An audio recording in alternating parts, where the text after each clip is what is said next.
Reykjanes fire is the name I've given to the 9 eruptions that we had since the 2021 in the Reykjanes Peninsula. These are starting from the cells of the uplift and convection inside the earth core, which leads to the convection in the mantle probably. And then through the extension of the earth crust in this area, we will have eruption.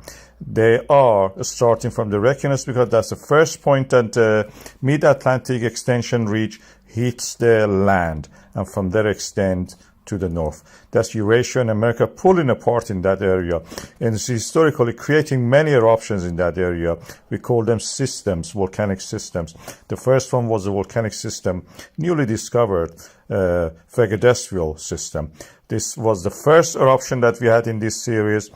Then followed by the Meridal eruption, just a few kilometers to the northeast of that, and then the Little Quarter, which was a bigger one and lasted longer, around 2 months, shattering of the cone of the volcano we first saw here.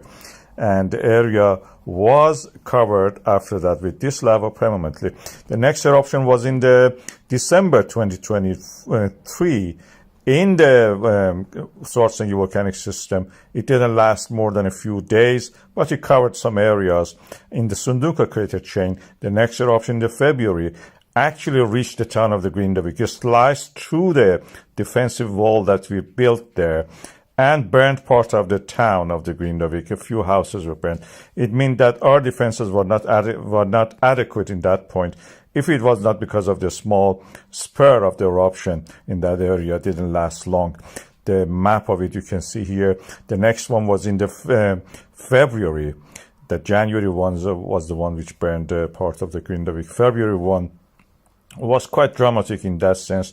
We could see everything from the beginning to the end almost. And it covered a larger area compared to that previous one.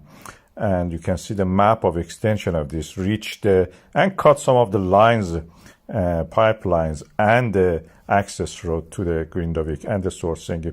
The next eruption was longer. It had a butterfly pattern. For the first time, we saw the fissure opening in 2 directions, creating also phreatic eruptions, covered a large area compared to the previous one also.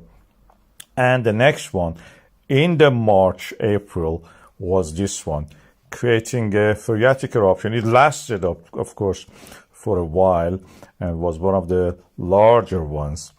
And it came then to this latest one, the 9th one in this whole series I call Reykjanes fire, in the late August. It created very high and tall fountains, 176 to 75 meters of lava jumping into the air. And it was a very volatile ridge. It has spread a large area, but mostly confined to the north. So it didn't reach the south part of the Svartsengi volcanic system.